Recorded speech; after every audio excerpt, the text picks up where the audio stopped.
নদীর পাড়ে খেলতে যাবি? জানিস না নদীর ওপারে মানুষের রাজ্য। আর একবার যদি মানুষের হাতে ধরা পড়িস তাহলে কিন্তু আর রক্ষে নেই।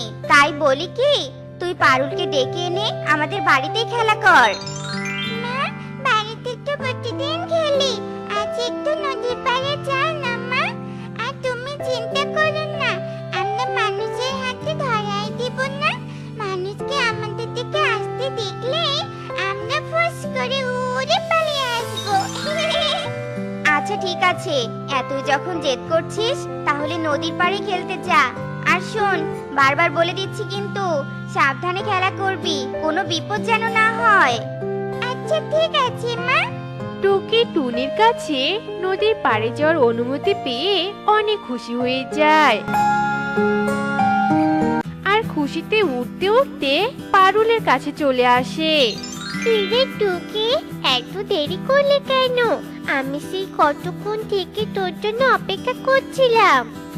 আর বলিস না রে পারুল, আমার মা তো নদীর পাড়ে খেলতে যেতেই দিচ্ছিল না, তাই মাকে রাজি করাতে এত দেরি হলো রে। আচ্ছা এখন চল আমরা নদীর পাড়ে যাই। একটা তো বেজে গেল, কিন্তু তোর মা তো দেখছি এখনো বাড়ি ফিরছে না। আমার শিকারে যাওয়ার সময়ও হয়ে এসেছে, তোকে একা বাড়িতে রেখে তো শিকারেও যেতে পারছি না। কি যে করি, আজ বুঝি শিকারে যাওয়া হবে না রে। তাহলে তো তুমি আমাকে সাথে নিয়ে শিকারে যেতে পারো বাবা। আমি শিকার করা শিখতে পারবো, আর তোমার শিকার ধরাও হবে। না রে বাবা, শিকারে তোকে নিয়ে যাওয়া যাবে না। জঙ্গলে অনেক হিংস্র প্রাণী থাকে, তোকে নিয়ে গেলে বিপদ হতে পারে। বাবা ছেলে মিলে কি গল্প করা হচ্ছে শুনি? আরে রিমা, তুমি এসেছো? তোমার জন্যই অপেক্ষা করছিলাম। আর আমার শিকারে যাওয়ার কথা শুনে হিরোও আমার সাথে যেতে চাইছে, তাই ওকে বুঝাচ্ছিলাম। বাবারা যা করবে সন্তানরাও তো তাই করতে চাইবে। তোমাকে না বলেছি আর কখনো শিকার ধরতে যাবে না, তবু আজ কেন শিকার করতে চাইছো? আমি একজন স্কুলের মাস্টার হয়ে আমার ছাত্রদের শিক্ষা দেই যেন কোনো পশু পাখিদের ক্ষতি না করে। আর তুমি আমার স্বামী হয়ে পশু পাখিদের ক্ষতি করো, তাদের আপনজনদের থেকে আলাদা করে দাও। এসব কাজ করা একেবারেই উচিত নয়। ধুর রিমা, তুমি শিকার সম্পর্কে কিচ্ছু বোঝো না, তাই এসব বলছো। শিকার করা যে কত কত ভালো লাগে, একবার শিকার ধরলে তাহলেই বুঝতে। আর সবচেয়ে বড় কথা হলো, শিকার ধরি বলে আজ আমি লোকের কাছে সম্মানিত একজন মানুষ হতে পেরেছি। সবাই আমাকে এক নামে চিনে রহিম শিকারী। বুঝেছি, তোমাকে এসব বলে কোনো লাভ নেই। জানো তো লাভ নেই, তাহলে বুঝাতে আসো কেন? যাই হোক, হিরুকে দেখে রেখো, আমি এবার চললাম শিকারে।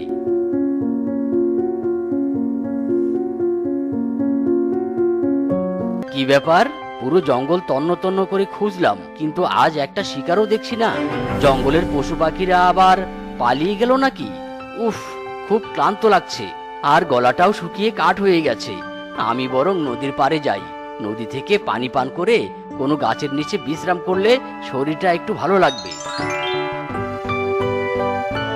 পারুল, এদিকে বল মার, ভুলেও নদীর দিকে বল দিস না কিন্তু, তাহলে বলটা নদী পানিতে পড়ে যাবে।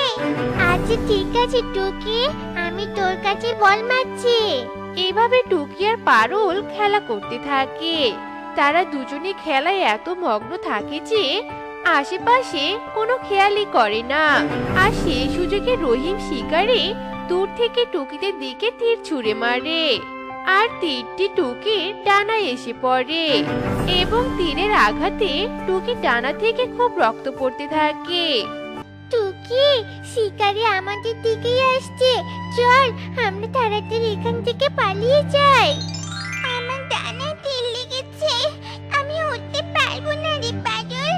বাঁচতে চাইলে তুই তাড়াতাড়ি এখান থেকে পালিয়ে যা, আর বাড়িতে গিয়ে আমার মাকে সবটা বলিস, নয়তো মা আমাকে আবার খুঁজতে আসবে।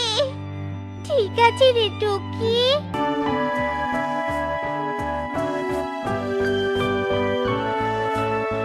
ভেবেছিলাম দুটো শিকারই আটকা পড়েছে, কিন্তু এসে দেখছি একটা শিকার ধরা পড়েছে। যাই হোক, সারাদিন খুঁজে তো একটা শিকার পেলাম, আজ একটা শিকার নিয়েই বাড়িতে চলে যাই। এসব এসব বলে রহিম শিকারে টুকিকে নিয়ে বাড়িতে চলে যায়। অন্যদিকে পারুল টুকির বাড়িতে এসে টুনিকে সব কথা খুলে বলে। কি বলছিস পারুল? আমার মেয়ে শিকারীর হাতে ধরা পড়েছে। এ কি সর্বনাশ হলো আমার! এখন ওই জালিম মানুষের হাত থেকে কিভাবে আমার মেয়েকে রক্ষা করব? মা টুকি, তুই আমাকে ছেড়ে কোথায় গেলি রে মা? তোকে কতবার নদীর পাড়ে যেতে মানা করেছিলাম, কিন্তু তুই আমার কোনো কথাই শুনলি না। এখন আমার কি হবে? এইসব বলে টুনি ভীষণ কাঁদতে থাকে। আর তখনই ওই পথ দিয়ে শিয়াল যাচ্ছিল। টুনির এমন কান্না শুনে শিয়াল টুনির কাছে চলে আসে। টনি, কি হয়েছে তোমার? এভাবে এত জোরে চিৎকার করে কাঁদছো কেন? এরপর টুনি শিয়ালকে সব কথা খুলে বলে। শিয়াল দাদা, তোমার মাথায় তো অনেক বুদ্ধি। কোনো একটা বুদ্ধি বের করে আমার মেয়েকেও শিকারের কাছ থেকে মুক্ত করে নিয়ে আসতে পারবে গো দাদা? টনি, আমি তো তোমার মেয়েকে এনে দিতে পারবো, কিন্তু ওই শিকারী তো শিকার ধরা বন্ধ করবে না। আজ তোমার মেয়েকে শিকার করেছে, কাল আবার বনের অন্য পশু পাখিদের শিকার করবে। আমি আর লুকিয়ে কজনকেই বা মুক্ত করব? তাই বলি, ওই শিকারীর শিকার ধরা বন্ধ করার জন্য কিছু একটা করতে হবে। কিন্তু কি করতে হবে শিয়াল দাদা? এরপর শিয়াল তার বুদ্ধির কথা টুনিকে সবটা খুলে বলে। আর টুনিকে নিয়ে এক মানুষ তান্ত্রিকের কাছে চলে যায়। তান্ত্রিক বাবা, আমাদের সাহায্য করুন। আমি জানি বাবা, কোনো মানুষ আমাদের ক্ষতি করলেও আপনি আমাদের ক্ষতি করবেন না। হ্যাঁ, একদম ঠিক বলেছিস। তান্ত্রিক, পশু পাখি, মানুষ সবাইকে সাহায্য করে, কখনো কারো ক্ষতি করে না। এবার বল, তোদের কি সাহায্য করতে হবে? এরপর শিয়াল তান্ত্রিককে সব কথা খুলে বলে। হ্যাঁ, আমি মানুষ বানিয়ে দিতে পারবো। যে কোনো একজনকে মানুষ বানাতে পারি, দুজনকে না। এখন বল, তোদের মধ্যে কে মানুষ রূপ ধারণ করতে চাস? তান্ত্রিক বাবা, আমার মেয়ে বিপদে পড়েছে, তাই আমাকে মানুষ বানিয়ে দিন। যা, তোকে মানুষ বানিয়ে দিলাম। এবার ওই শিকারীর বাড়িতে গিয়ে তোর মেয়েকে মুক্ত করার কাজ শুরু করে দে। ঠিক আছে বাবা, যাচ্ছি। আর আপনাকে অনেক ধন্যবাদ আমাকে সাহায্য করার জন্য। এই পাখি, খাবার খা বলছি, নইলে তোকে মেরেই ফেলবো। ইস, এই পাখিটাকে নিয়ে আর পারি না। এত খাবার খাওয়ানোর চেষ্টা করছি, কিন্তু কিছুতেই ওকে খাবার খাওয়াতে পারছি না। দাদা, কিছু মনে না করলে আমি তোমার পাখিকে খাবার খাওয়াতে পারবো। কারণ এর আগে আমি অনেক পাখি পালন করেছিলাম। পাখিদের কিভাবে খাবার খাওয়াতে হয় আমি তা ভালো করেই জানি। তাই নাকি? তাহলে আমার এই পাখিকে খাবার খাইয়ে দাও তো, আমি এর জন্য পানি নিয়ে আসছি। আরে মা, তুমি তুমি কিভাবে মানুষ হয়েছিলে? এরপর টুনি টুকিকে সব কথা খুলে বলে। হ্যাঁ রে মা, আমি তোকে মুক্ত করতে এসেছি, তাই জলদি খাবারগুলো খেয়ে নে, আর পরে তোকে সবটা বলবো।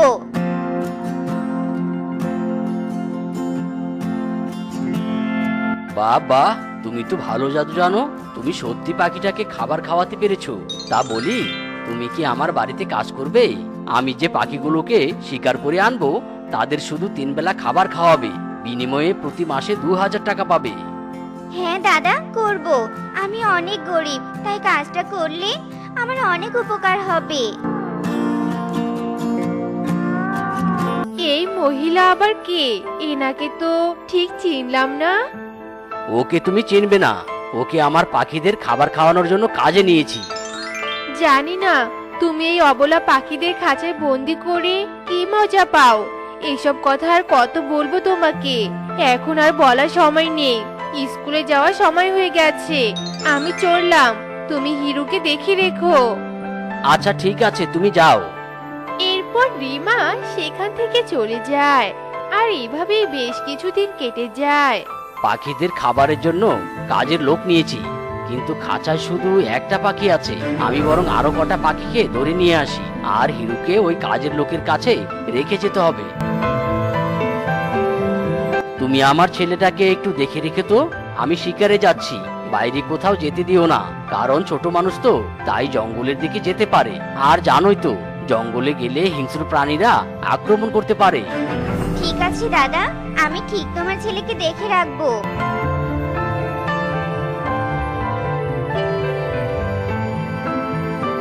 হিরু, তুমি কি জঙ্গলে যেতে চাও? হ্যাঁ মাসি, যেতে চাই, কিন্তু আমার বাবা তো আমাকে নিয়েই যায় না। চিন্তা করো না, আমি তোমাকে নিয়ে যাব। এক্ষুনি চলো আমার সাথে। এরপর টুনি চালাকি করে হিরুকে নিয়ে শিয়ালের গুহায় যায়, আর সেখানে হিরুকে বন্দি করে আবার রহিম শিকারীর বাড়িতে চলে আসে। আর এইভাবে বেশ কিছুক্ষণ কেটে যায়, আর রহিম শিকারী একটা পাখি শিকার করে বাড়িতে চলে আসে। বাবা হিরু, হিরু, এই দেখ, আজ আরো একটা পাখি শিকার করে এনেছি। দাদা, হিরু তো বাড়িতে নেই। আমি পাখিকে খাবার খাওয়াচ্ছিলাম, আর কখন যে বাড়ি থেকে বেরিয়ে গেছে জানি না। কি বলছো এসব? আমার হিরু কোথায় গেল? বাবা হিরু!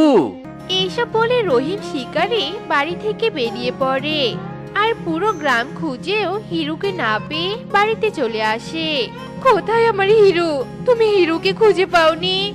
নিজের সন্তানকে হারিয়ে বুঝছেন যে কতটা খারাপ লাগছে, আর পাগলের মতো এদিক সেদিক ছুটে সন্তানকে খোঁজার চেষ্টা করছেন। তেমনই তোমাদের মতো সব প্রাণীরাই তাদের সন্তানকে হারিয়ে এমন ছটফট করে। সন্তানকে হারানোর অনুভবটা তোমাদের কাছে যতটা কষ্টের, তেমনি অন্য প্রাণীদের কাছেও ততটাই কষ্টের। কিন্তু তোমার সন্তান তো হারিয়ে যায়নি, তাহলে তুমি কিভাবে কষ্ট অনুভব করো?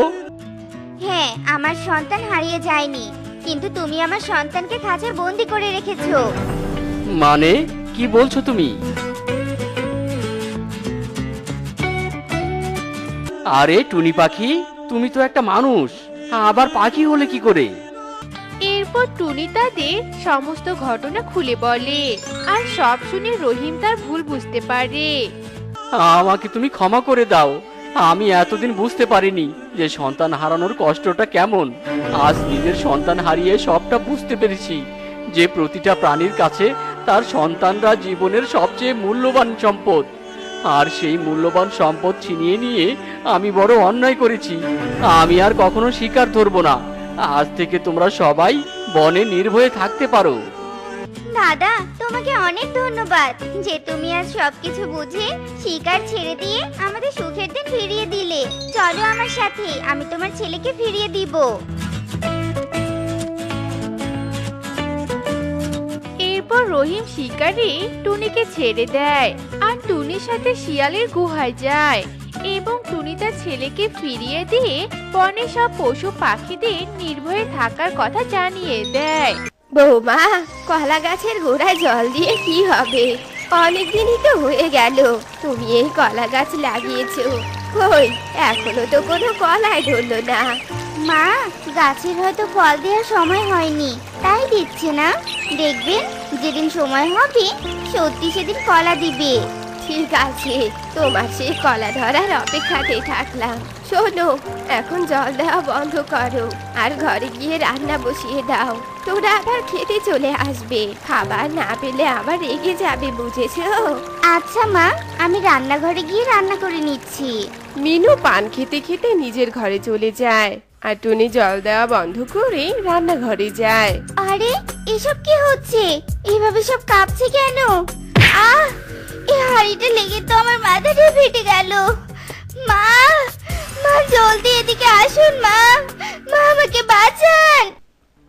বৌমা, এ কি হয়েছে তোমার? আর এত চিৎকার করছো কেন? মা, আমি অকারণে করছি না চিৎকার। দেখুন, আমার কপাল ফেটে রক্ত বের হচ্ছে। ঘরে সব কিছু এলোমেলো হয়ে গেছে। আরে, আমি তো তোমার কপালে কোনো রক্ত দেখতে পাচ্ছি না, আর ঘরে তো সবকিছু আমি ঠিকঠাকই দেখতে পাচ্ছি বৌমা।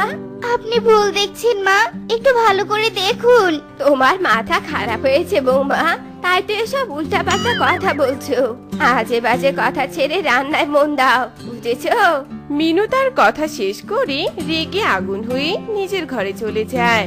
কে জানি আমার সাথে এসব কি হচ্ছে, কিন্তু আমি তো সত্যি ওসব দেখেছিলাম, তাহলে হয়তো আমি ভুল দেখেছিলাম। টনি তার সাথে ঘটে যাওয়া সব ঘটনা ভুল মনে করে আবারও নিজের কাজে চলে যায়। এরপর দেখতে দেখতে বেশ কয়েকদিন কেটে যায়।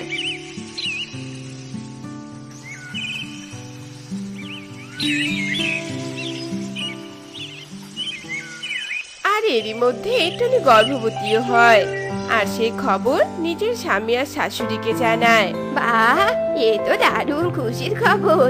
টোনা, তাড়াতাড়ি মিষ্টি নিয়ে আয় বাবা, আমার বংশের প্রদীপ আসতে চলেছে। ঠিক আছে মা, আমি এক্ষুনি মিষ্টি নিয়ে আসছি। টোনা মিষ্টি আনার জন্য চলে যায়। এদিকে প্রতিবেশীরা খুশির খবর পেয়ে টোনার বাড়িতে আসে। ও টোনার মা, এতদিনে বুঝি তোমার বংশে প্রদীপ এলো। আমরা তো ভেবেছিলাম তোমরা বুঝি এই অবধি শেষ হয়ে যাও। অত মজা নেওয়ার কিছু হয়নি, বুঝেছো? এবার আমার বৌমা তোমাদের মুখে চুনকালি লাগিয়ে দিয়ে সন্তান জন্ম দিবে। আমরাও তো চাই তোমরা আমাদের মাঝেই থাকো, তোমাদের যাতে কোনোভাবে নির্বংশ হতে না হয়। আপনারা সবাই আমাকে আশীর্বাদ করবেন, যাতে করে আমার সন্তান ভালোই ভালো জন্ম নিতে পারে। আচ্ছা আচ্ছা, এবার বরং আমরা আসি। মা চলুন না, একটু আমার কলা গাছের সামন থেকে ঘুরে আসি। এরপর মিনু আর টনি কলা গাছের কাছে যায়, আর কলা গাছ দেখে দুজন বেশ অবাক হয়ে যায়। মা দেখুন, আমার কলা গাছেও মোচা এসেছে, আমার সাথে সাথে আমার কলা গাছও গর্ভবতী হয়েছে। ওসব আশকারা ছাড়ো, এবার বাড়ি ফিরে চলো। এই ভর দুপুর বেলা এসব জায়গায় থাকার কোনো প্রয়োজন নেই। মিনুর কথা মতো টনি ঘরে চলে আসে। ইস, কবে যে আমার ছানার জন্ম হবে আর আমার ছানা এসে আমাকে মা বলে ডাকবে, আমার যেন একদম তর হচ্ছে না। এভাবেই দেখতে দেখতে বেশ কয়েকদিন কেটে যায়।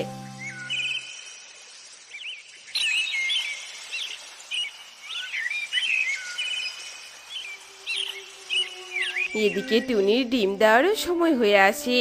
ওইদিকে আবার কলার মোচাতেও কলা হয়ে যায়, আর হঠাৎ করে টুনির পেট ব্যথা শুরু হয়। বৌমা, তুমি একটু ধৈর্য ধরো মা, তোমাকে এক্ষুনি হাসপাতালে নিয়ে যাচ্ছি। মিনু টুনিকে নিয়ে হাসপাতালে যাওয়ার জন্য বের হয়। মা, আমার খুব যন্ত্রণা হচ্ছে মা, আমি আর পাচ্ছি না। বৌমা, আর একটু ধৈর্য ধরো, কোনো একটা গাড়ি পেলেই তোমাকে হাসপাতালে নিয়ে যাব মা, একটু ধৈর্য ধরো। মিনু টুনিকে সান্ত্বনা দিতে থাকে, আর ঠিক তখনই এক বিদঘুটে হাসির শব্দ শুনতে পায় তারা।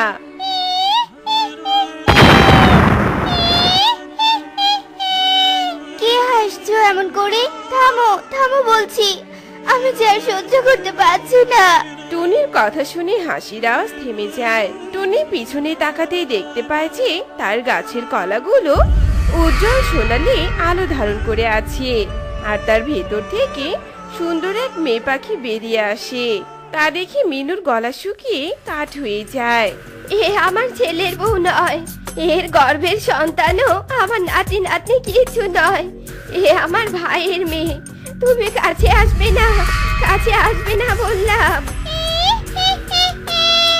সত্যি বলতে এত কেন ভয়? মা, কে এই মহিলা? আর আপনি আমাদের অস্বীকারই বা কেন করছেন? এই মহিলা তোকে কি বলবে? আমি বলছি, তুই শোন, আমি তো সতীন, আর এই মহিলা আমার শাশুড়ি। আমিও তোর মতো গর্ভবতী ছিলাম, কিন্তু একদিন। বৌমা চলো, তোমাকে নিয়ে হাসপাতালে যাব, তোমার গর্ভে কি সন্তান আছে সেটা আজ দেখে আসবো। মা, এসবের কি খুব প্রয়োজন? প্রয়োজন, কারণ আমার বংশধর চাই, বংশধর। টোনা, তুমি কিছু বলবে না? টোনা কি বলবে? এখানে আমি যা বলবো তাই হবে, চলো আমার সাথে চলো। শাশুড়ি মা আমাকে জোর করে হাসপাতালে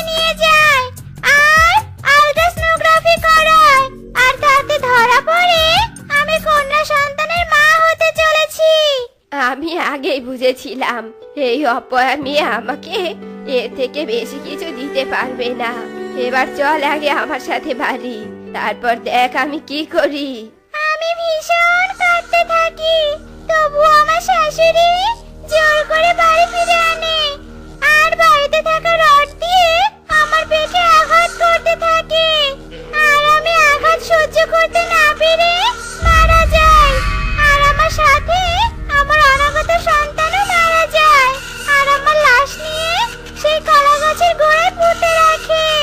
মা, আপনি এত নীচ! ছি মা, ছি! আমি বংশধরের নেশায় অন্ধ হয়ে গিয়েছিলাম, আমাকে মাফ করে দাও, মাফ করে দাও আমাকে। তোকে মাফ করলে যে আমি কোথাও শান্তি পাবো না। তোকে মরতেই হবে, আর তার সাথে তোর বংশধরকেও। এরপর মুন্নির আত্মা মিনুকে মেরে ফেলে।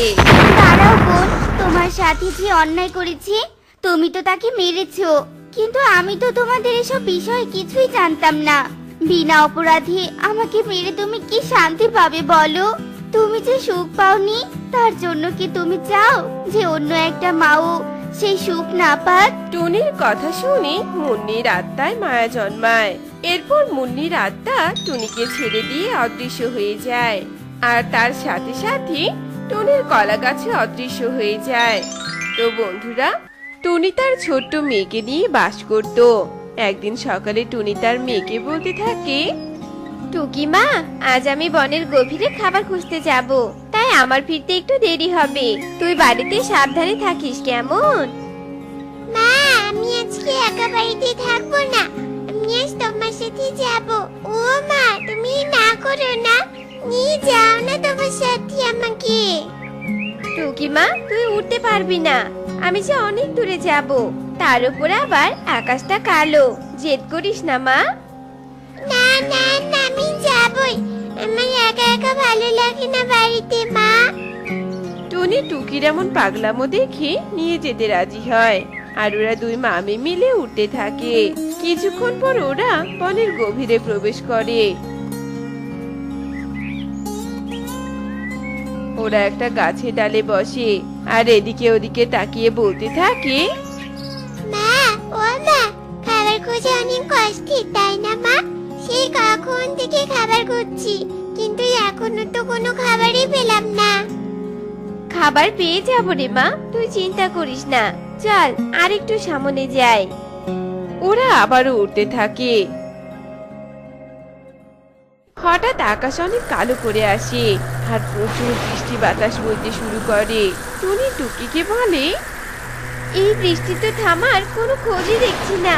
এই বৃষ্টিতে খাবার খোঁজা সম্ভব নয়, বাইরে থাকলে যে কোনো সময় আমাদের বিপদ হতে পারে। চল মা, তাড়াতাড়ি চল। মা, আমার অনেক ভয় লাগছে এই বাতাসে, এই বাতাসে আমি উঠতে পারছি না মা। ও মা! মারি, ওরা চেষ্টা কর মা, যত তাড়াতাড়ি বাড়িতে পৌঁছাতে হবে। তাড়াতাড়ি কর মা।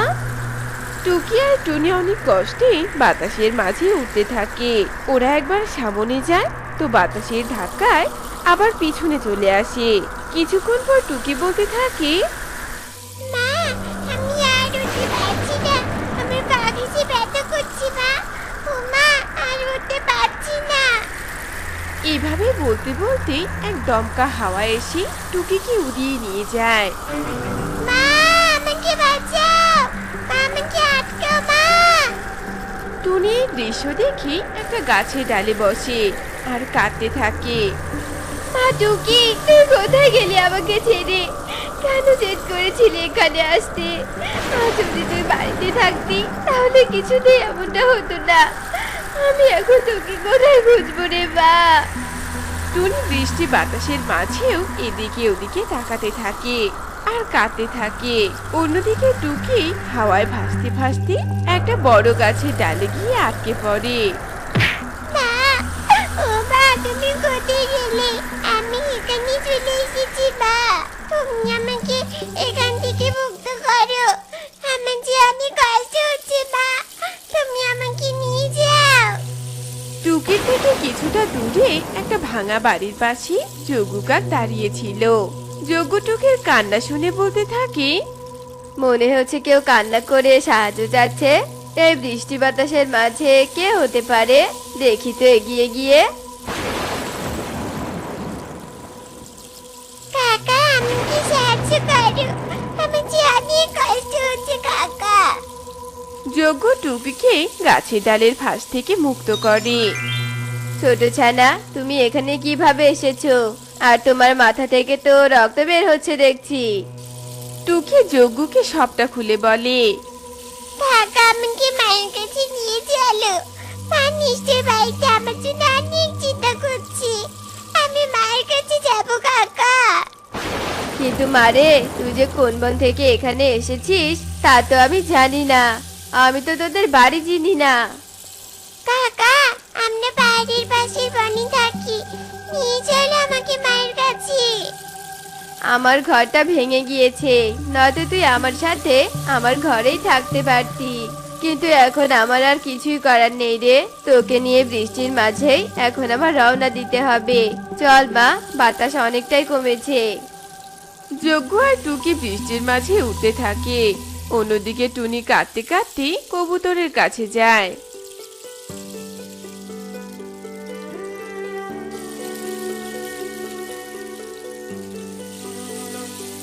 কি ব্যাপার টুনি, কাঁদছিস কেন?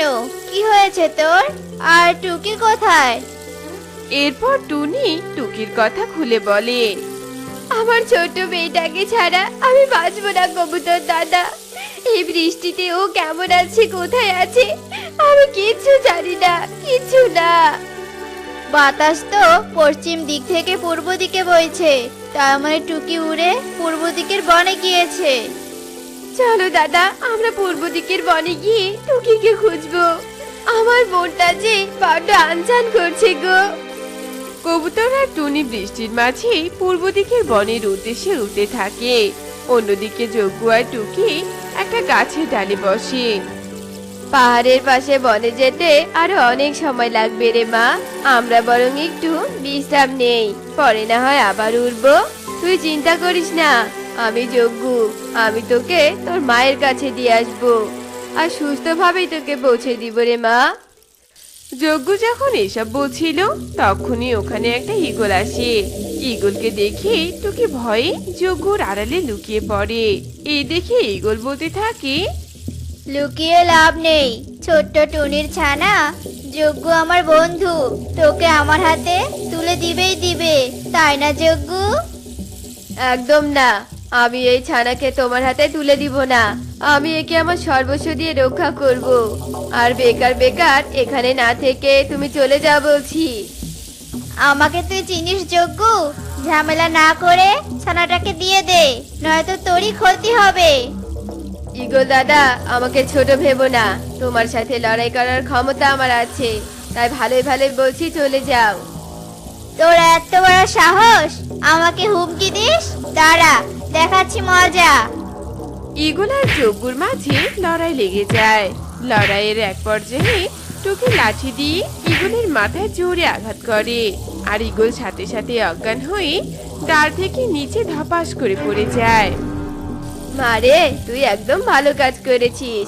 এখন এখান থেকে যেতে হবে আমাদের, নয়তো অন্য ঈগল দেখলে আরো বিপদ হবে। এটা যে ঈগলদের আস্তানা।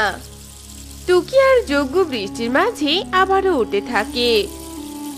অন্যদিকে টুনি কবুতর ভিজতে ভিজতে উঠতে থাকে আর বলতে থাকে, দাদা, ওই যে সামনে একটা বাড়ি দেখা যাচ্ছে, চলো না ওই বাড়ির পাখিকে গিয়ে জিজ্ঞেস করি আমার মেয়েকে ওরা দেখেছে কিনা। টুনি কবুতর একটু সামনে গিয়ে ডাকতে থাকে। ওদের ডাক শুনে ঘর থেকে টিয়ে বের হয়। টুনি টিয়েকে টুকির কথা খুলে বলে। সব শুনে টিয়ে বলে, না না টুনি বোন, আমি তোর মেয়েকে দেখিনি, তুই বরং আরো সামনে গিয়ে সন্ধান কর। টুনি কবুতর আবারও উঠতে থাকে। অন্যদিকে যজ্ঞ আর টুকি উঠতে উঠতে ওদের সামনে একটা কুমড়ো বাড়ি দেখতে পায়। ওই কুমড়ো বাড়িটা ফাঁকা পড়েছিল। ওরা দুজন কুমড়ো বাড়িতে প্রবেশ করে। মা টুকি, বাইরে তো প্রচুর বৃষ্টি, তার উপর আবার সন্ধ্যা হয়ে আসছে, এখনো অনেকটা পথ বাকি আছে। আমরা বরং আজকের রাতটা এখানেই কাটিয়ে দেই রে মা। কাল সকাল সকাল তোর মায়ের উদ্দেশ্যে আবারও না হয় রওনা দিব। কেমন? তুই মন খারাপ করিস না সোনা। কিন্তু কাকা আমার মাঝি ভীষণ চিন্তা করছে আমার জন্য। টুকি কিছুক্ষণ ভেবে আবারও বলতে থাকে, আমি একবার চিট করে বিপদে পড়েছি, আর বিপদে পড়তে চাই না কাকা। তুমি আমাকে যা বলবে আমি তাই করব। আমার লক্ষ্মী মেয়ে, চল জানালা দিয়ে বাইরে বৃষ্টি দেখি। যজ্ঞ আর টুকি জানালা দিয়ে বাহিরে বৃষ্টি দেখতে থাকে। ওই কুমড়ো ঘরটা পরিত্যক্ত থাকায় ওই ঘরে একটা সাপ বাস করত। কিছুক্ষণ পর সাপটা তার কুমড়ো ঘরে প্রবেশ করে। সাপ যজ্ঞ আর টুকিকে দেখে অনেক খুশি হয়। আরে আরে, এ আমি কি দেখছি? তুই দুটো পাখি আমার ঘরে, আজ তো পার্টি হবে। ইয়ে, কি মজা! আমি সবার আগে ওই কালো কাককে খাবো। সাপ মনে মনে এসব বলে যজ্ঞর দিকে এগোতে থাকে। যজ্ঞ আর টুকি বৃষ্টি দেখতে এতটাই মগ্ন ছিল যে তারা সাপকে খেয়ালই করেনি। সাপ আস্তে আস্তে যজ্ঞর দিকে এগোতে থাকে। ঠিক তখনই টুনি আর কবুতর ওখানে আসে আর লাঠি দিয়ে সাপকে জোরে আঘাত করতে সাপটা মরে যায়। টুকি ওর মাকে দেখে জড়িয়ে ধরে। মা, তুমি এসেছো? তোমাকে আমার অনেক মনে পড়েছে। আর জানো, রঘু কাকা আমাকে এগুলির হাত থেকে বাঁচিয়েছে। এই কাকা অনেক ভালো। কাকা আমাকে তোমার কাছে নিয়ে যাচ্ছিল মা। তোমাকে অনেক ধন্যবাদ টুনি, সাপের হাত থেকে আমাকে বাঁচানোর জন্য। ধন্যবাদ তো আমার দেওয়া উচিত দাদা। কি বলে যে তোমাকে ধন্যবাদ দিব দাদা? তুমি না থাকলে আমার মেয়েটাকে আমি ফিরে পেতাম না। আমি এবার আসি তাহলে। তুমি কোথায় যাচ্ছ কাকা? তোমার না ঘর ভেঙে গেছে। আজ থেকে তুমি আমাদের সাথে থাকবে। আমরা সবাই মিলেমিশে একসাথে থাকবো। টুকির কথায় যজ্ঞ রাজি হয়ে যায় আর সবাই মিলে বৃষ্টিতে ভিজে উঠতে থাকে। সবাই টুনির বাড়িতে আসে। এরপর থেকে অনেক সুখে ওরা ওদের দিন কাটাতে থাকে।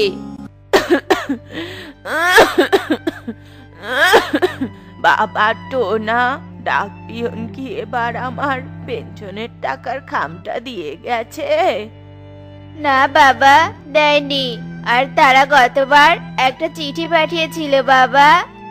কি লেখা ছিল রে চিঠিতে রে বাবা? তোমার পেনশনের সময়সীমা শেষ হয়ে গিয়েছে আর তার কারণেই তুমি আর পেনশনের টাকা পাবে না বাবা।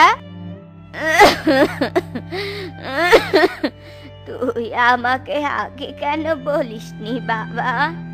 তুমি শুনলে কষ্ট পাবে বাবা, তাই বলিনি। এখন ছাড়ো তো সব বাবা, তুমি কোনো চিন্তা করো না। আমি স্কুল শেষে কালু দাদার জমিতে কাজে যাব। কালু দাদা আমাকে বলেছিল তার নাকি কিছু কাজের লোক প্রয়োজন। তুই তো এখনো অনেক ছোট রে বাবা। আর তোর বয়স এখন শুধু পড়াশোনার। তুই কি করে এত পরিশ্রম করবি রে বাবা বল? তুমি কোনো চিন্তা করো না বাবা, আমি সব সামলিয়ে নিব। তুমি শুধু আমাকে আশীর্বাদ করো, কেমন? আমার আশীর্বাদ সব সময় তোর সাথে আছে রে বাবা। বাবা, আমার স্কুলের সময় হয়ে গিয়েছে, তুমি খেয়ে ওষুধ খেয়ে নিও। আমি এখন আসছি বাবা। ঠিক আছে রে বাবা, সাবধানে যাস। কালু দাদা, আমাকে এখন বলো তো কি কাজ করে দিতে হবে আমায়? এই পুরো জমি তুই কোদাল দিয়ে চাষ করে নিবি, আর তাতে পাশের পুকুর থেকে জল এনে কাদো করে নিবি। এরপর সবজির বীজগুলো ছিটিয়ে দিবি, বুঝেছিস? হ্যাঁ কালু দাদা, খুব ভালো করেই বুঝেছি। ঠিক আছে, এবার তাহলে কাজগুলো মন দিয়ে করে নে। আবার কোনো গড়বড় করিস না কিন্তু। আচ্ছা আচ্ছা। সামান্য কোদাল দিয়ে কাজ করতেই আমি এত হাঁপিয়ে গেলাম। এখন আমি বাকি কাজগুলো কিভাবে করব? দূর ছাই, আমি আর কষ্ট করতে পারবো না। ওইদিকে আমার বন্ধুরা সবাই কত সুন্দর মাঠে খেলা করছে। টোনা কাজ ছেড়ে দিয়ে চলে যায়। এমন সময় হঠাৎ তার বাবার চেহারাটা তার চোখের সামনে ভাসতে থাকে। না না, এটা আমি কি করতে যাচ্ছিলাম? আমি যদি কাজ না করি তাহলে তো টাকা পাবো না, আর টাকা না পেলে যে আমার অসুস্থ বাবার চিকিৎসা করাতে পারবো না, মুখে যে দুমুঠো ভাতও দিতে পারবো না। আমাকে পরিশ্রম করতেই হবে। টোনা তার বাবার চিন্তা করে হাড় ভাঙ্গা খাটুনি করতে থাকে। এরপর যখন সে পুকুর থেকে জল আনতে যায়, তখনই সে জলের বালতি নিয়ে মাথা ঘুরে পড়ে যায়। উপস, আমার মাথাটা এমন করে ঘুরলো কেন বুঝতে পারছি না। বুঝতে পেরেছি, আজ তো আমি সারাদিন কিছুই খাইনি। ঘরে যেটুকু চাল ছিল সেটা তো আমি বাবার জন্যই রান্না করে রেখে এসেছি। আমি একটু জল খেয়ে নেই, তাহলে হয়তো আমি একটু শক্তি পাবো।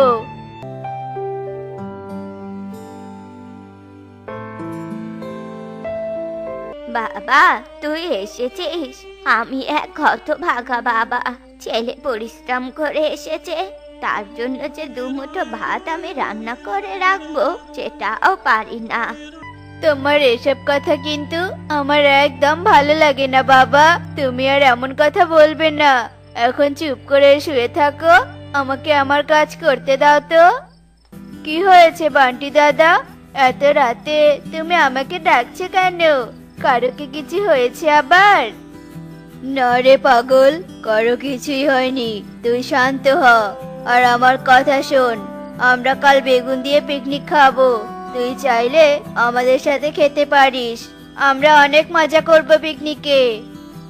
কি, বেগুন দিয়ে পিকনিক? আমি খাবো না তা কি কখনো হয় নাকি? আমি অবশ্যই খাবো, আর কাল যথাসময়ে পৌঁছে যাব। আচ্ছা আচ্ছা, ঠিক আছে। আমি তো কাল সারাদিন পিকনিক খাবো, তাহলে আজ রাতেই তো আমাকে আমার সব পড়াশোনা শেষ করতে হবে, আর কালু দাদার বাকি কাজটুকু করে দিতে হবে।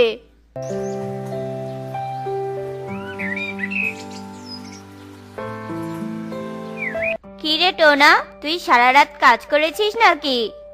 আসলে আমি কাজে আসতে পারবো না তো, তাই রাতেই সব কাজ সেরে রেখেছি। তোর পরিশ্রম করার ইচ্ছা শক্তি দেখে আমি পুরো মুগ্ধ হয়ে গেলাম। ছাড়ো সব, এই নে টাকা। আর এখন থেকে তোকে আর কোনো কাজে আসতে হবে না, আমার কাজ হয়ে গেছে।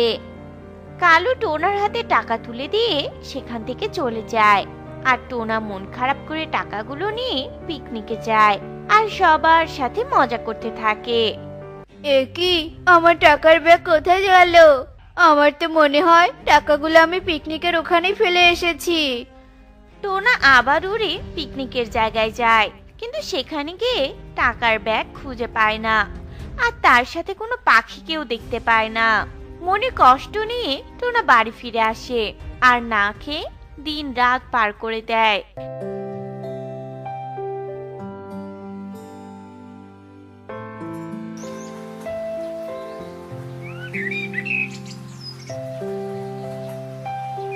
এরপর টোনা দোকানে দোকানে ঘুরে বেড়ায়, কিন্তু কোথাও কোনো কাজ পায় না।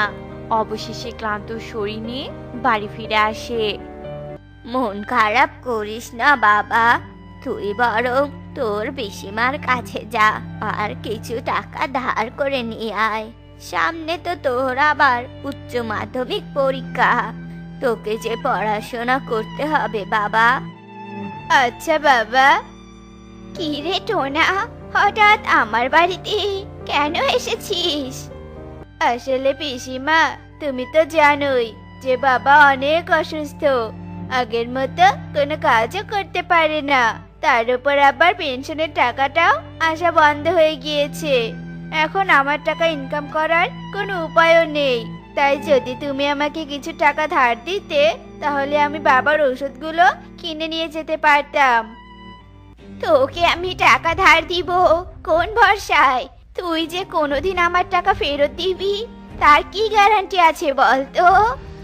পিসিমা, আমরা তো দূরের কেউ নই, তোমার ভাই আর ভাইয়ের সন্তান। আমরা যদি দুটো টাকা নেই তাহলে তো তোমার ক্ষতির কিছু নেই। চুপ কর, কোনোদিনও বাড়িতে ডেকে খাওয়াতে পারিসনি, সেখানে আবার টাকা চাইতে এসেছিস? কোন লজ্জায়? বাড়ি থেকে বেরিয়ে যা, বেরিয়ে যা বলছি। টোনার পিসি রাগ করে টোনাকে বাড়ি থেকে বের করে দেয় আর টোনা কাঁদতে কাঁদতে বাড়ি ফিরে আসে আর তার বাবাকে সব খুলে বলে। তুই আজও মন খারাপ করিস না বাবা। শোন বাবা, তুই অনেক পড়াশোনা করবি আর অনেক বড় লোক হবি, বুঝেছিস? অনেক বড় একটা চাকরি করবি। বাবার কথায় টোনা কান্না দিয়ে মন খারাপ করে বসে থাকে। আমি বুঝতে পেরেছি বাবা, তোর ভীষণ কষ্ট হচ্ছে, তাই না? কষ্ট হবে না কেন বলো আমায়? তোমার সবগুলো ওষুধ শেষ হয়ে গিয়েছে, আমি তো তোমার জন্য ওষুধ আনতে পারছি না। শোন বাবা, তুই উত্তরের জঙ্গলে যাবি, সেখানে তোর এক ঠাম্মি থাকে। তোর ওই ঠাম্মি আমাকে ভীষণ ভালোবাসে। তুই গিয়ে তাকে আমার কথা বলবি। তোর ওই ঠাম্মি অনেক টাকাওয়ালা, চাইলেই টাকা দিবে। ঠিক আছে বাবা। টোনা বাবার কথা মতো উত্তরের জঙ্গলে যায় আর তার সেই ঠাম্মির সাথে দেখা করে। তার বাবার অসুস্থতার কথা জানায়। এসেছিস, ভালো লেগেছে, কিন্তু আমি তোকে কোনো টাকা দিতে পারবো না, বুঝেছিস? কারণ তুই তোর বাবা কেউই এমন আর কোনো কাজ করিস না, তাই আমার টাকা নিয়ে তোরা ফেরত দিতে পারবি না। আর তার কারণে আমি তোকে কোনো টাকা ধার দিতে পারবো না। এবার মানে মানে কেটে পড় দেখিনি, যা তো ভাই।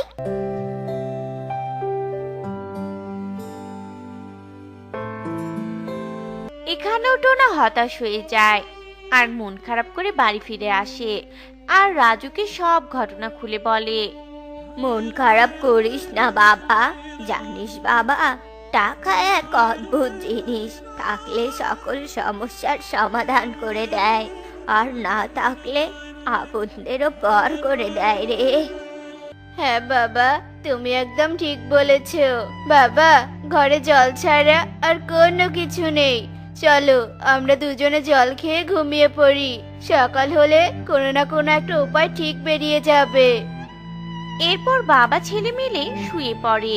এদিকে হঠাৎ রাজু টোনা ঘুমের মাঝে স্ট্রোক করে আর সাথে সাথেই মারা যায়। এরপর সকাল হয়ে আসে।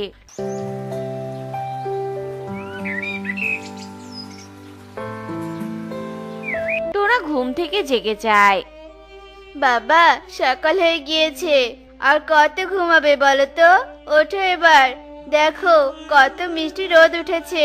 বাবা, ও বাবা, এ কি, তোমার শরীর এত ঠান্ডা কেন? বাবা, ও বাবা, কথা বলো বাবা। বাবা তো নিঃশ্বাসও নিচ্ছে না, তার মানে আমার বাবা আমাকে ছেড়ে চলে গিয়েছে। বাবা! বাবার মৃত্যুতে টোনা চিৎকার করে কান্না করে। এদিকে টোনার চিৎকারে জঙ্গলের সব পাখিরা সেখানে ছুটে আসে। রাজুর মৃত্যুতে সবাই শোক প্রকাশ করে। এরপর সবাই মিলে রাজুর লাশটা নিয়ে শ্মশানে চলে যায়, তার শেষ কার্যটুকু সম্পাদন করে। এরপর সবাই নিজেদের বাড়ি চলে যায়। টোনা একা একটা বাড়িতে থাকতে শুরু করে। এভাবে দেখতে দেখতে অনেক দিন কেটে যায়।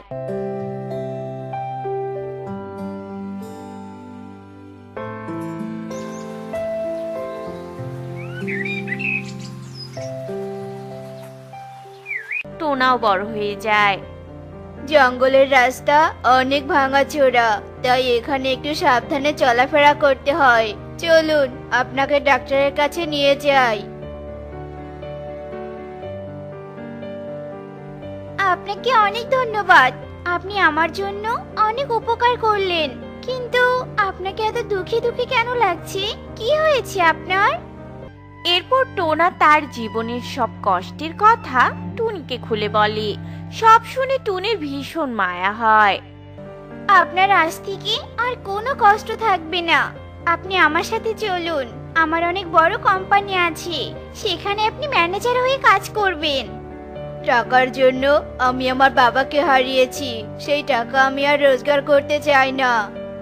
আপনি আপনার বাবার আত্মার শান্তি কামনার জন্য টাকা ইনকাম করবেন, আর আপনার যে আপনজনেরা আপনাকে দূরে ঠেলে দিয়েছিল তাদের মুখের উপর জবাব দেওয়ার জন্যই আপনি টাকা ইনকাম করবেন। টুনি টোনাকে অনেক বোঝায়। অবশেষে টোনা বোঝে আর টুনির কোম্পানিতে চাকরি করতে থাকে। এভাবে দেখতে দেখতে অনেকগুলো দিন কেটে যায়।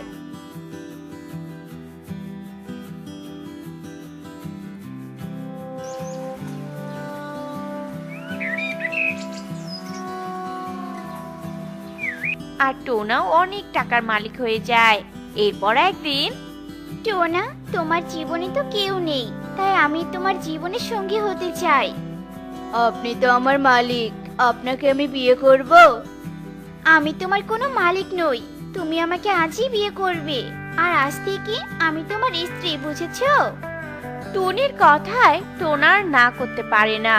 এরপর টোনা টুনিকে বিয়ে করে নেয়, আর তাদের বিবাহিত জীবন অনেক সুখে কাটতে থাকে।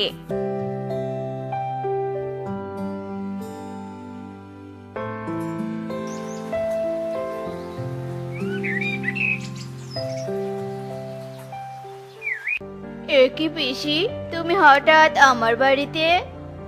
ও মা, তুই এত বড় বাড়ি করেছিস! আমি তো ভেবেছিলাম ছোট একটা বাড়ি করেছিস, কিন্তু এত বড় বাড়ি যে করেছিস তা আগে ভাবিনি।